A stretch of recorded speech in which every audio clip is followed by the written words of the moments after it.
Alright people, the time has come for yet another movie review. And let me tell you, this one is not going to disappoint. Back when I posted Gripped, the Killer Pillar, my movie review, one of my subscribers, Derik R, shout out to you, commented, I'll leave the comment right here, and said, you gotta review Almost Alpine. And I'm like, I'll give this a go. Hit play, and 5 seconds in, I pause it because I knew that I had to give it a proper reaction video. Almost Alpine is the funniest climbing movie I've ever watched in my life, and I love it so much. I think I could watch it 3 or 4 times in a row and still not get sick of it. It's a climbing movie made by climbers for climbers, so all the humor is just spot on, and I thoroughly enjoyed it. So did Jed. So with that, let's get right into it, and don't just take my word for it. Like, you can watch this review, that's great. I highlight some of the funny parts, but you gotta watch the whole movie because it's just gold, just pure gold. Also, if you hear any background noises, that's my cats, because whenever I get my filming stuff out, the cats decide that that's when they want to run around and do a bunch of stuff. So, yeah, it's just my cats in the background. Anyways, let's go. No, I mean, we need to push ourselves past the limits of our bodies so we can free ourselves of the prisons of our minds. You don't even know what that means. You read that in a book somewhere. Whatever, man. I mean, don't you think it's like us, and we're like the brotherhood of true adventure, and it's us, and it's Columbus, and Shackleton, and Lois and Clark. Lois and Clark. Okay, I'm originally from Montana, so the fact that he just said Lois and Clark is super, super funny. Definitely not it.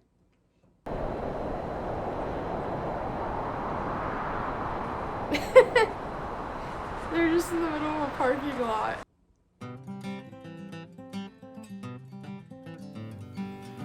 The Big Traverse is this massive climb in West Virginia. It's this cliff band that starts on the banks of the Potomac River and ascends all the way to the peak of North Fork Mountain.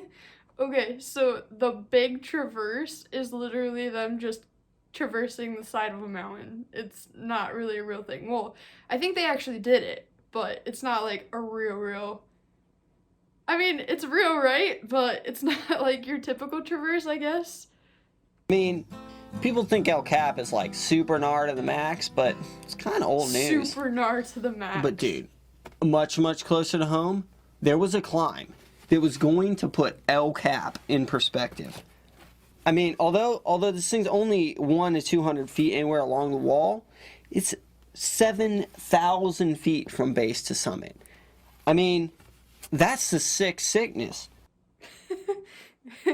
That's the sickest. That's like taking it to the And vertical then he just limit. flips it around, Oh, so it's snap. taller than the other Bigger thing. than El Cap. Alpine Jesse is a great belayer. He's been my belayer ever since Jeremy graduated college. He doesn't really climb so much, but comes to belaying, he's the best there is. Am I the best belayer in the world? I don't know if I believe stuff. He's just sitting in a hot tub with a coconut. The question you need to ask yourself is there anybody better? The best belayer in the world. Alpine Jesse. Okay, so they went and they're like cutting to clips of people being interviewed about Alpine Jesse. Is he the best belayer in the world? This is my favorite clip. Me? I would love to be belayed by Jesse. I would love to be belayed by Alpine Jesse. Stepped up and got it done. Someone had to. It was me. First ascent, lead belay. Namaste. First ascent, lead belay. Namaste. He didn't even say namaste, he just said namaste. Like, what? That doesn't even make sense. Real quick, guys, spray some beta about my new sick V-hard boulder proj in the Doa. Starts off this super gnar sit, start, heel toe, and these 2 Mankey credit card crimpers under a Mondo roof. So you just crank up into this chicken wing gas stone pinch at full extension, and you can Okay, real quick, I'm not even lying. Like, I use climbing terms quite a bit, and I don't even realize I'm doing it, but there are a couple very specific people at my gym that this guy sounds like, and it's pretty hilarious because when they describe their climbing, it's exactly like this. And I wish that in real life I could put little translation subtitles like they do here. This is hilarious.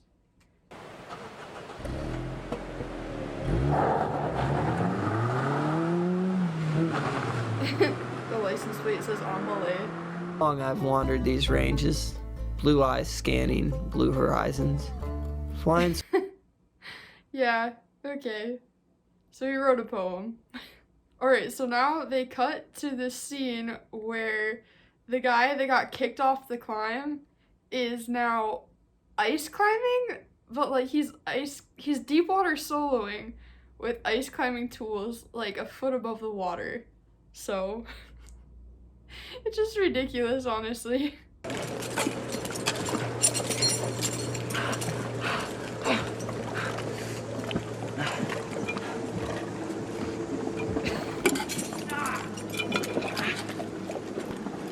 Oh no, he fell.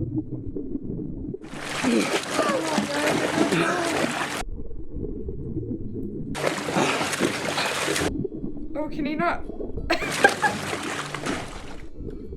Can he not swim? Oh my gosh, I think he's gonna die.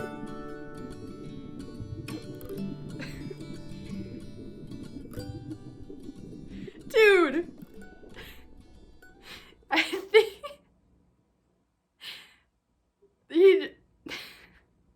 he just fell off the route that wasn't even a route with his ice axes in a deep water solo, and then he fell off, and I think he died, which like I shouldn't be laughing about, but like he clearly didn't. Oh my gosh, this movie. Summit, and it almost did.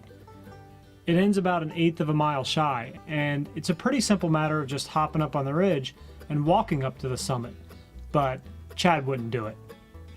He felt that the purest line had to stay on rock, so after a year of training and 6 days on the wall together, Oh my we God. each headed to the summit alone. So he was just a little bit short of the summit, and so he wants to stay on the rocks all the way to be pure. So he's putting a rock in front of him, stepping on that rock, then putting another rock in front of him, stepping on that rock. Right over there. This is clearly higher. Turns out that the purest line led to a false summit. So to get to the true summit, a true climber walks the slack line. I mean, that's just the way it's done. So he got all the way to the top, but he was just a little bit short of that real summit. So he's slacklining to the summit.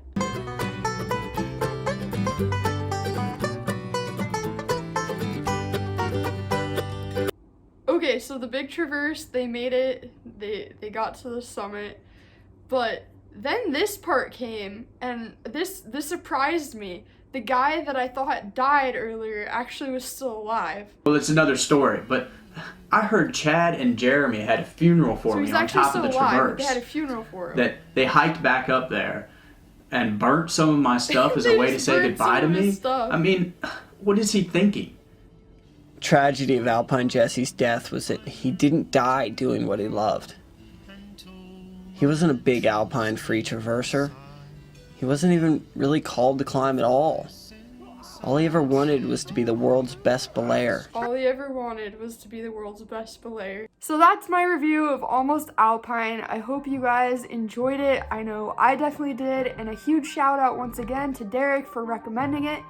If anyone else has any recommendations of climbing movies that I should watch, please leave them in the comments, and I will do my best to get to them. And if you haven't already became a subscriber, I put out new climbing videos every Wednesday, so that's one way to make sure that you don't miss out.